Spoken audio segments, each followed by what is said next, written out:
नमस्कार साथियों, स्वागत है आप सभी का हमारे YouTube चैनल आर के योजना पर। यूपी में वृद्धा पेंशन आना शुरू। लाभार्थियों के बैंक खाते में सरकार द्वारा 3,000 रुपये पेंशन राशि ट्रांसफर हो रही है। ऑनलाइन बिना ओटीपी के आप कैसे चेक कर सकते हैं कि आपकी पेंशन बैंक खाते में पहुंच गई है या फिर नहीं। आपको बैंक में जाने की आवश्यकता नहीं है। आप अपने मोबाइल फोन से ही घर बैठे ऑनलाइन अपनी पेंशन चेक कर सकते हैं। बहुत से ऐसे पेंशन धारक हैं जिनकी पेंशन पेंडिंग में चली गई है। पेंडिंग लिखा नजर आ रहा है। सरकार की तरफ से तो पेंशन रिलीज्ड कर दी गई है, लेकिन लाभार्थियों के बैंक खाते में पेंशन नहीं पहुंच रही है। पेंशन पेंडिंग लिखा नजर आ रहा है। कैसे आप ये सभी चीजें ठीक करा पाएंगे और अपने बैंक खाते में 3,000 रुपये पेंशन राशि प्राप्त कर सकते हैं, देख सकते हैं ऑनलाइन। संपूर्ण जानकारी इस वीडियो के माध्यम से आपको मिलने जा रही है। वीडियो की शुरुआत करने से पहले हमारा आपसे निवेदन है, यदि आप हमारे चैनल पर पहली बार आए हैं तो चैनल को सब्सक्राइब कर लीजिएगा, साथ ही बेल आइकन के बटन को प्रेस करना ना भूलें, ताकि जो हमारी वीडियो का नोटिफिकेशन है वह सबसे पहले आपको प्राप्त हो और आप सबसे पहले ही उसका लाभ उठा सके। चलिए वीडियो की शुरुआत कर लेते हैं। आप किसी भी राज्य के दिव्यांग, विधवा, वृद्धावस्था, कुष्ठ अवस्था या तलाकशुदा पेंशन धारक हो सकते हैं। ऑनलाइन कैसे बिना ओटीपी के अपनी पेंशन आप चेक कर सकते हैं कि किस तारीख में ट्रांसफर हुई है और किसकी पेंशन पेंडिंग शो हो रही है। ये संपूर्ण जानकारी आपको मिलने जा रही है। तो जैसे हमने मोबाइल फोन में क्रोम ब्राउज़र को ओपन किया हुआ है, इसी प्रकार से आपको भी ओपन कर लेना है। यहाँ पर ओपन करने के बाद आपको लिखना है PFMS। इतना आपने लिखा और इसको आपको सर्च कर देना है। अब जैसे हमने सर्च किया, सर्च होने के बाद यहाँ पर आप पढ़ सकते हैं, पहले पर लिखा हुआ है PFMS, तो सीधा आपको इसी पर क्लिक कर लेना है। अब जैसे हमने क्लिक किया, हमारे सामने इस प्रकार से अगला पेज ओपन हुआ है। सबसे पहले आप यहां पर पढ़ सकते हैं PFMS। अब इसकी फुल फॉर्म क्या होती है? इसकी फुल फॉर्म होती है पब्लिक फाइनेंशियल मैनेजमेंट सिस्टम। अब यहां पर लिखा हुआ है controller general of account, ministry of finance. इतना आप यहां पर पढ़ रहे हैं। अब नीचे आने के बाद या तो देखिए यहां पर लिखा हुआ है, सबसे पहले देखिए नाउ योर पेमेंट, एक ऑप्शन ये है नाउ योर पेमेंट। जब इस पर आप क्लिक करेंगे, क्लिक होने के बाद यहां पर आपके सामने इस प्रकार से अगला पेज ओपन हो जाएगा। अब इसमें से सबसे पहले जो पेंशन धारक है, जिस बैंक में उनकी पेंशन आ रही है, केनरा, SBI, पंजाब या फिर अन्य बैंक, तो सबसे पहले यहां से अपने बैंक का नाम सर्च करना होगा। किस बैंक में उनकी पेंशन आती है, SBI में, केनरा में, तो सबसे पहले उनको यहाँ पर अपना बैंक का नाम सर्च करना है। उसके बाद उन पेंशन धारकों को यहाँ पर अपना अकाउंट नंबर दर्ज करना है। अकाउंट नंबर दर्ज करना है। दोबारा से फिर यहाँ पर आपको अपना अकाउंट नंबर दर्ज करना है और जो ये आपको कैप्चा कोड दिखाई दे रहा होगा, वर्ड वेरिफिकेशन, ये आपको यहाँ पर इस बॉक्स में दर्ज करना है। जब आप इतना कार्य करेंगे तो देखिए यहाँ पर लिखा हुआ है send OTP on register mobile number. देखिए जब आप इस पर क्लिक करेंगे, आपके मोबाइल नंबर पर एक OTP भेजा जाएगा। वह OTP आपको दर्ज करना है और सबमिट के बटन पर क्लिक करना है।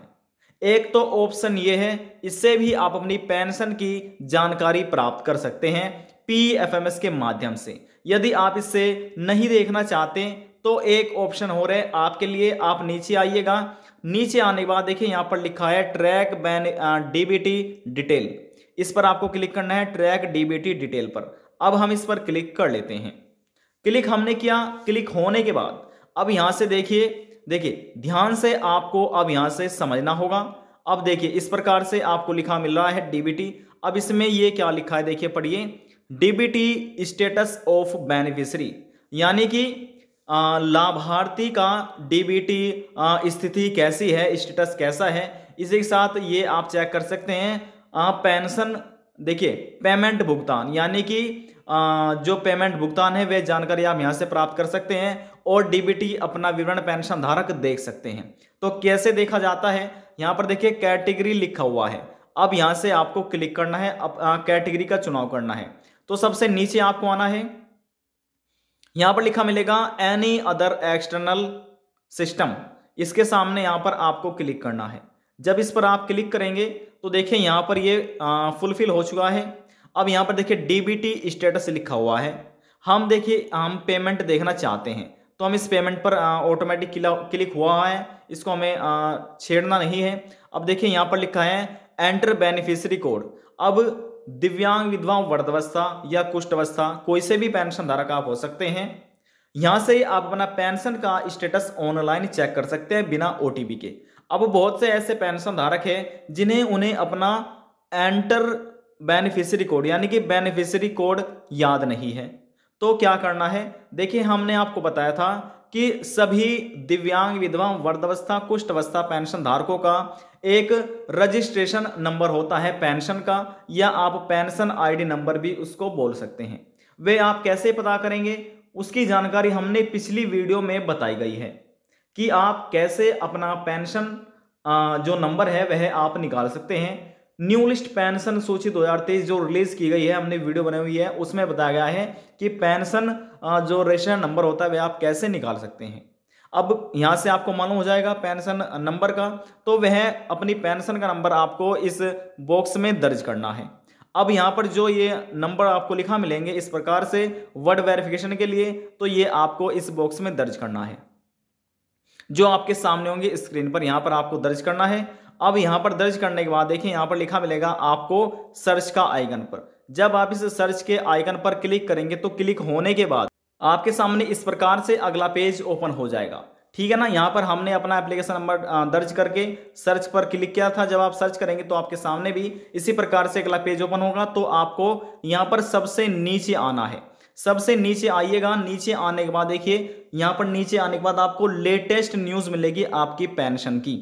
एप्लीकेशन नंबर यहां पर लिखा मिलेगा आपके, यानी किसान का नाम देखने को मिलेगा, बेनिफिशियरी आईडी नंबर है, एजेंसी कोड है, scheme code, Aadhaar number, account number, bank name, उसके बाद आईएफएससी कोड, अकाउंट नंबर, 3000 रुपए यहां पर आप देख सकते हैं। रिक्वेस्ट डेट, किस तारीख में रिक्वेस्ट हुई है, 5 अक्टूबर 2023। वैलिडेशन स्टेटस इनका रिजेक्ट यहां पर लिखा आ रहा है। अब फंड स्टेटस देखिए यहां पर यह भी इनका इस प्रकार से लिखा आ रहा है, ये सभी चीज देखिए। अब देखिए क्या है यहां पर डिस्क्रिप्शन में एरर क्यों आया है, यूआईडी यानी कि Aadhaar does not belong to beneficiary UID from beneficiary file, तो इसमें इस प्रकार से लिखा नजर आ रहा है। तो इसके नीचे एक लाइन और भी लिखी हुई है, देखिए लिखा है आधार इज नॉट सीडेड, यानी कि इन लाभार्थियों ने अपना ई-केवाईसी नहीं कराया है जो कि इनकी पेंशन का होना था। तो ऐसे में आपको क्या करना है, आपको भी यदि आपने नहीं कराया अपनी पेंशन का आपको ई-केवाईसी कराना है आधार कार्ड के साथ। उसमें जो मोबाइल नंबर आया वह उस पर ओटीपी आएगा, ओटीपी के माध्यम से आप नजदीकी जन सुविधा केंद्र पर जाकर अपना ई-केवाईसी पूरा करा सकते हैं। और इसी के साथ आपको अपना बैंक केवाईसी भी कराना है। यदि आपने अभी तक अपने बैंक में आधार लिंक नहीं कराया तो आपको यह कार्य पूरा करा लेना है। इसी के साथ आपको एक कार्य और करना है, हम देखें यहां पर आपको दिखा रहे हैं कि डीबीटी के माध्यम से आप कैसे अपनी पेंशन का स्टेटस देख सकते हैं, यानी कि डायरेक्ट बेनिफिट ट्रांसफर, डीबीटी की ये फुल फॉर्म होती है। तो यहां पर आपको अपने बैंक में जाकर डीबीटी इनेबल करा लेनी है। सभी पेंशन धारकों को जिन्होंने इनेबल नहीं कराई है, जब आप इनेबल करा लेंगे तो इस प्रकार से आपको ये ऑप्शन देखने को नजर नहीं आएगा, ये हट जाएगा और आसानी से जितनी आपका पेंशन का पैसा रुका हुआ है 6 महीने का या 3 महीने का, वह एक साथ आप प्राप्त कर सकते हैं। अब देखिए नीचे स्टेटस यहाँ पर क्या शो हो रहा है, यहाँ पर देखिए लिखा हुआ है एप्लीकेशन नंबर, किसान का नाम, beneficiary code, scheme code, Aadhaar number और यहाँ पर बैंक का नाम, जिसमें आईएफएससी कोड 3000 रुपये, देखिए यहाँ पर लिखा है 3000 रुपये। अब यहाँ पर रिक्वेस्ट डेट है 6 अक्टूबर 2023 की, समय भी बताया गया है। वैलिडेशन स्टेटस 6 अक्टूबर 2023 इस प्रकार से लिखा हुआ है। अब यहाँ पर देखिए यहाँ पर fund status approved by agency 17 अक्टूबर 2023। अब एजेंसी द्वारा यहाँ पर अप्रूव्ड हुआ है 17 अक्टूबर 2023 को। सैंक्शन देखिए पीएमएस अभी यहाँ पर इनका पेंडिंग है, तो यदि आपका पेंडिंग है तो यहां पर आपको कुछ दिनों का इंतजार कर लेना है। यदि आपके बैंक खाते में 3000 रुपए ट्रांसफर हो गए तो अच्छी बात है। और यदि ट्रांसफर नहीं हुए हैं तो आपको क्या करना है, जल्द से जल्द जो हमने आपको कार्य बोले हैं वे कार्य आपको पूरे करा लेने हैं। ठीक है ना। ये यानी कि भविष्य सिक्योर करने के लिए ये कार्य आपको पूरे कराने, ताकि भविष्य में किसी भी प्रकार की दिक्कत आपको ना हो और आसानी से जितनी आपकी पेंशन है रुकी हुई या भविष्य में मिलने वाली वे आपको समय से मिलते रहे। देखिए बहुत से ऐसे पेंशन धारक हैं जिनकी पेंशन आना बंद हो गई है, पेंशन रुकी हुई है। अब वे पेंशन यानी कि सोच रहे हैं कि कैसे हमारी पेंशन ठीक होगी, उनको समझ नहीं आ रहा है।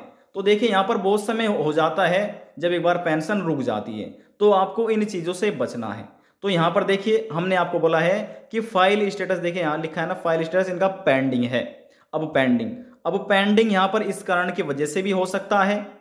और यहाँ पर देखिए इनको क्या करना है, ऐसे पेंशन धारकों को थोड़ा इंतजार और कर लेना है, कुछ दिनों का ही, तो ज़्यादा वेट नहीं करना, कुछ दिनों का इंतजार करना है। यदि फिर भी बैंक खाते में पेंशन ना पहुंचे तो आपको KYC जल्द से जल्द करा लेना है। जिन्होंने नहीं कराया बैंक KYC कराइए और अपना DBT इनेबल कराइए। जितनी रुकी पेंशन है आपके बैंक खाते में पहुंच जाएगी और भविष्य में जब सरकार पेंशन ट्रांसफर करेगी वह आपको समय समय से पेंशन का लाभ मिलता रहेगा।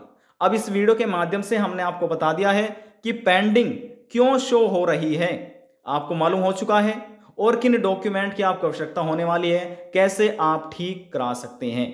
यदि जानकारी को लेकर मन में कोई सवाल है, डाउट है, पूछना चाहते हैं, नीचे कमेंट बॉक्स में जाकर पूछ सकते हैं, सभी सवालों का जवाब आपको दे दिया जाएगा।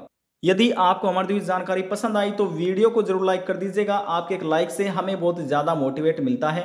लास्ट में हम निवेदन यही करेंगे, चैनल को सब्सक्राइब और साथ ही बेल आइकन के बटन को प्रेस करना ना भूलें। अब हम आपसे मिलते हैं नेक्स्ट वीडियो में एक और नई जानकारी के साथ। जब तक के लिए जय हिंद, जय भारत।